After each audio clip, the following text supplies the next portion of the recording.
pretty lies. Look me in the face, tell me that you love me, even if it's fake.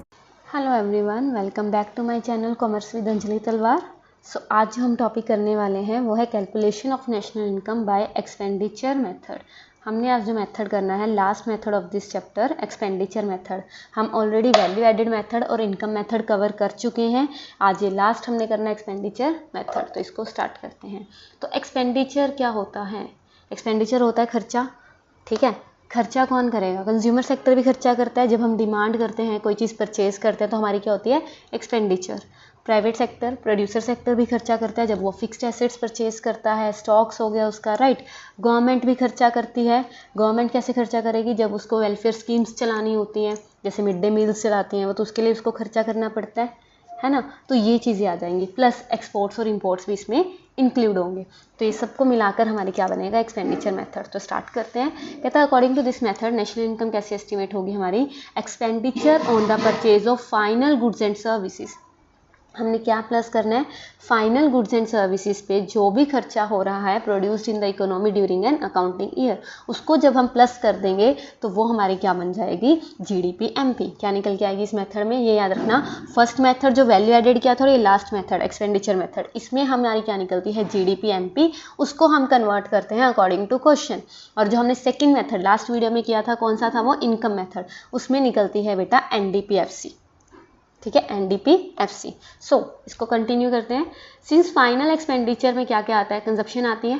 Consumption क्यों? क्योंकि मैंने आपको जब second chapter करवाया था तभी करवाया था कि जो फाइनल गुड्स पे खर्चा होता है वो दो पार्ट्स में डिवाइडेड होता है, consumption expenditure and investment. House hold sector जो फाइनल गुड्स पे खर्चा करते हैं उसको हम कंजप्शन कहते हैं, और प्रोड्यूसर सेक्टर जैसे अपनी फिक्स्ड एसेट्स पे वो खर्चा करते हैं तो उसको इन्वेस्टमेंट कहते हैं। सो इसको कंजप्शन मेथड या investment method, income disposal method भी कहते हैं। ये नाम याद रखना, कई बार ये आ जाते हैं। So estimation on expenditure on the final goods produce during the year within the domestic territory of a country. तो हम हमारे इससे क्या निकल के आएगी बेटा? GDP MP, market value of GDP, जिसको हम जीडीपी एमपी कहेंगे। फिर हम इसको एडजस्ट करेंगे to find out national income और एनएनपी एफसी। तो फाइनल एक्सपेंडिचर में हमें लेना क्या क्या है, क्या क्या पार्ट्स हैं इसके, कैसे इसको क्लासीफाई किया गया है। सो फाइनल एक्सपेंडिचर मतलब expenditure on the purchase of domestically produced final goods and services during an accounting year. इसको चार पार्ट्स में डिवाइड किया गया है, चार कैटेगरीज में। प्राइवेट फाइनल कंजप्शन एक्सपेंडिचर, जिसमें सी को डिनोट, ये ध्यान रखना, सी से डिनोट करते हैं। Government final consumption expenditure G से डिनोट करते हैं। इन्वेस्टमेंट एक्सपेंडिचर आई से, और last one is net export. Net export क्या होता है? X minus M, export minus import. मैंने कैसे याद किया? जब आप एडी चैप्टर करोगे ना, अगला 7th चैप्टर है जो हमारा इस बुक का, उसमें एडी का फॉर्मूला भी यही है, C plus I plus G plus X minus M. इसको ऐसे याद करो, C plus I plus G plus X minus M. C consumption expenditure, I investment expenditure, G government expenditure, government का जो final expenditure, and X minus M will be net exports. ठीक है, C I G X minus M. ठीक है, तो इसको पढ़ लेते हैं। सबसे पहले हम सी के बारे में पढ़ेंगे। सी होता क्या है? Private final consumption expenditure. तो प्राइवेट फाइनल कंजप्शन एक्सपेंडिचर क्या है? जब house hold sector normally consumption expenditure करते हैं, हम लोग लाइक हम शॉपिंग करने गए तो हम क्या कर रहे हैं? हम प्राइवेट फाइनल कंजप्शन एक्सपेंडिचर कर रहे हैं। So it refers to expenditure on final goods and services by the individuals, households, non profit private institutions like HelpAge वगैरह। तो ये सब किस में आ जाते हैं बेटा? सी कंजप्शन एक्सपेंडिचर में आ जाते हैं। ये हमने पहले भी क्लियर किया हुआ है। उसके बाद इसमें consumer services, consumer non durable goods आ जाएंगे लाइक बटर और मिल्क, राइट, जो बार बार यूज़ नहीं होते, एक ही बार यूज़ होते हैं। और ड्यूरेबल गुड्स जो लंबे समय तक यूज़ होते हैं, repeatedly use for several, like furniture या वॉशिंग मशीन, ये सब इसमें क्या आ जाएगा? इंक्लूड होगा। तो कंजप्शन एक्सपेंडिचर समझ आया, चाहे वो इंडिविजुअल कर रहा है, हाउस होल्ड सेक्टर कर रहा है, ठीक है, हमारी जो एनजीओज वगैरह होती हैं, हेल्पेज वगैरह, नॉन प्रॉफिट प्राइवेट इंस्टीट्यूशंस, वो आ जाएंगी। उसके बाद अगर जी, इसको जी से लिख लेना, ठीक है। तो गवर्नमेंट फाइनल कंजप्शन एक्सपेंडिचर अगर करती है तो ये एक्सपेंडिचर होगा final goods and services by the government. Like अगर वो कंजप्शन बाय द डिफेंस के लिए यूज़ करती है, ठीक है, उसके लिए कंजप्शन करते हैं तो वो भी इसमें इंक्लूड होगा। उसके बाद आएगा हमारा इन्वेस्टमेंट। इस इन्वेस्टमेंट को आई से डिनोट करते हैं, और इन्वेस्टमेंट कौन करेगा? प्रोड्यूसर सेक्टर करेगा on the purchase for fixed assets. ठीक है, सो ये क्या है? It refers to expenditure on the purchase of final goods by the producer. ये जो है फर्दर यूज होते हैं in the process of production, like farmers अगर ट्रैक्टर्स लेते हैं, ठीक है। इन्वेस्टमेंट आगे दो तरह की होती है, फिक्स्ड एसेट वाली फिक्स्ड इन्वेस्टमेंट में आएगी, और स्टॉक वाली इन्वेंट्री इन्वेस्टमेंट में आएगी। तो फिक्स्ड इन्वेस्टमेंट में क्या आएगा?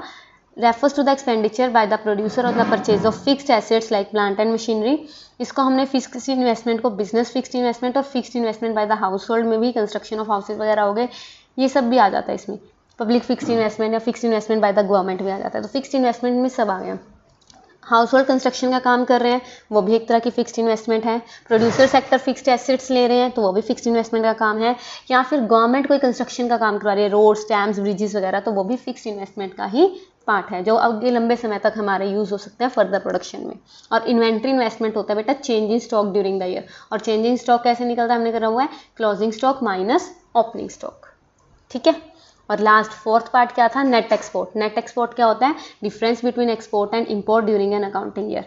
एक्सपोर्ट क्या होता है, हमारा एक्सपोर्ट होता है कि जब फॉरेनर खर्चा करते हैं हमारी चीज़ परचेज करने के लिए, और इंपोर्ट क्या होता है, हम खर्चा करते हैं फॉरेन की चीज़ खरीदने के लिए, अब्रोड से चीज़ें परचेज करने के लिए। सो इसको जब हम ऐड कर देते हैं ड्यूरिंग एन अकाउंटिंग ईयर वाला, तो हमारी जो है वैल्यू निकल आती है। ठीक है। और जो एक्सपोर्ट है वो प्लस कर देते हैं और इंपोर्ट को हम डिडक्ट कर देते हैं। ठीक है, ये समझ आया।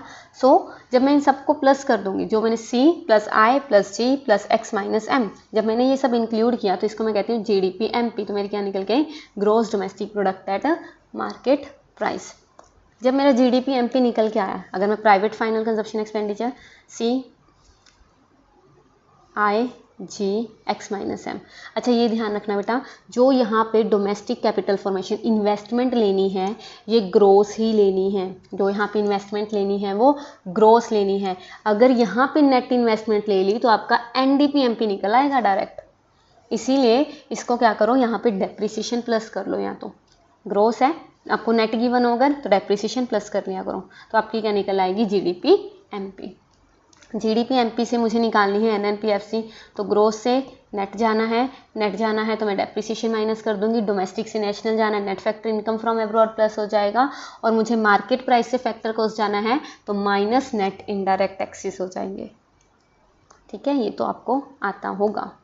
चलो, तो अब यहाँ से इसको ध्यान रखना, मैंने भी इसको यहीं से याद किया था अपने टाइम पे, इजी रहता है। ठीक है, सबसे पहले हम लेते हैं कंजप्शन। कंजप्शन दो तरह की लेनी है बेटा, private final consumption expenditure, government का कंजप्शन भी इसी में आ जाएगा। उसके बाद लेना है आई। बेटा जो आई लेना है, इन्वेस्टमेंट लेनी है, इन्वेस्टमेंट को हम कैपिटल फॉर्मेशन भी कहते हैं ना, वो हमें ग्रोस लेनी है। ये ध्यान रखना, कौन सी लेनी है, ग्रोस। तो उसमें ग्रोस डोमेस्टिक फिक्स्ड कैपिटल और इन्वेंट्री दोनों आ जाएंगे। इन्वेंट्री में क्या था, closing stock minus opening stock, plus net exports. Net exports में क्या है, X minus M, exports minus import. तो क्या निकल आई, GDP MP। इसमें मैंने डेप्रिसिएशन माइनस किया, इंडायरेक्ट टैक्सेस माइनस कर दिया, net factor income from abroad plus कर दिया, तो मेरी क्या निकल आई, NNPFC। ठीक है, अब एक और चीज़ जो यहाँ पे सुनने वाली है वो क्या है, जो ये gross domestic fixed capital formation है ना, ये सबकी जितनी भी कैपिटल इन्वेस्टमेंट हो रही है, चाहे वो बिजनेस कर रहा है, चाहे वो गवर्नमेंट कर रहा है, चाहे वो house hold sector residential construction मतलब अपने घर बना रहा है, तो वो सब इसी में आ जाएगा। कैपिटल फॉर्मेशन इन्वेस्टमेंट तो हो रही है ना हमारी इकोनॉमी के अंदर, इसीलिए। ठीक है, इसको अच्छे से याद करना तो आपको बहुत ईजीली कवर हो जाएगा। आई होप आपको ये क्लियर हो गया होगा। तो इसके करते हैं प्रिकॉशंस। प्रिकॉशंस हैं अगले, कहता है प्रिकॉशंस क्या क्या ध्यान में रखने जब हमें एक्सपेंडिचर मेथड यूज़ करना है।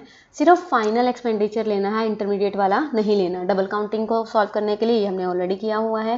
देखो ये जो है ना प्रिकॉशन सबके सेम है, कोई 5-7 मिक्स जो आपके कॉमन है वो याद कर लो, उतने में आपका हो जाएगा। उसके बाद सेकेंड हैंड गुड्स वाला इंक्लूड नहीं करना, शेयर्स एंड बॉन्ड्स को इंक्लूड नहीं करना। अच्छा मुझे एक बात बताओ, अगर सेकंड हैंड गुड्स पे कमीशन हो वो इंक्लूड करना है, और इस पे ब्रोकरेज हो तो वो इंक्लूड करना है। इनकम मेथड में किया था ना लास्ट क्लास में ये। उसके बाद एक्सपेंडिचर ऑन ट्रांसफ़र पेमेंट ये इंक्लूड नहीं करना, ऑलरेडी ये सारे आपको क्लियर करवाए हुए हैं, क्यों नहीं करना।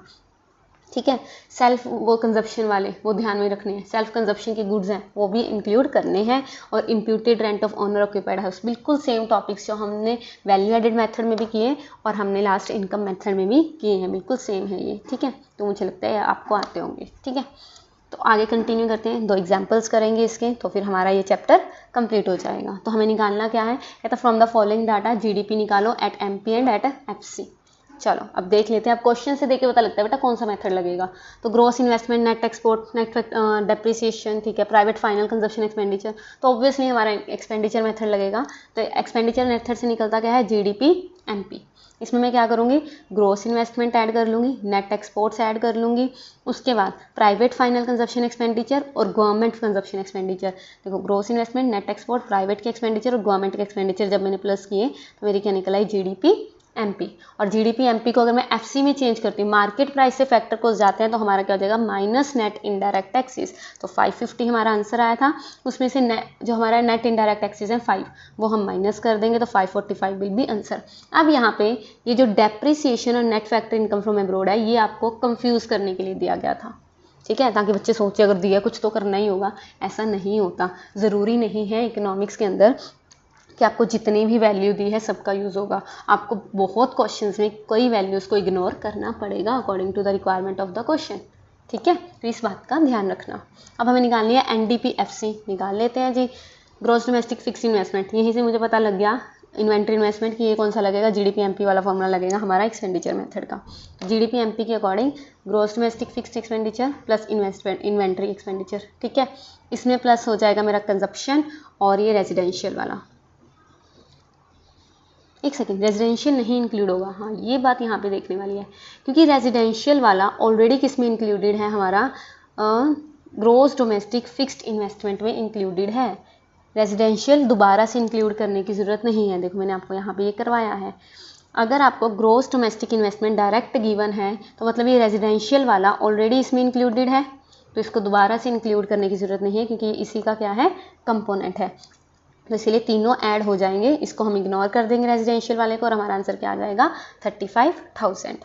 और नेक्स्ट इसने क्या कहा था, निकालना क्या है, NDP-FC। अब NDP-FC GDP MP से NDP-FC निकालनी है, ग्रोथ से नेट जाना है माइनस डेप्रिसिएशन, डोमेस्टिक से डोमेस्टिक, ठीक है, मार्केट प्राइस से फैक्टर को जाना है तो minus net indirect taxes, so minus indirect taxes plus subsidies. जब मैंने इसको सॉल्व किया the answer will be 34,000 crore, ठीक है। आई होप आपको ये क्लियर हो गया होगा। इसको रिवाइज करना, इसका क्वेश्चन ज़रूर आएगा, प्रैक्टिकल भी आएगा, प्रैक्टिकल ही आएगा मोस्टली, ठीक है, तो ये अच्छे से कर लेना, इसकी प्रैक्टिस करना। तब तक में thank you. Tell me pretty lies, look me in the face, tell me that you love me,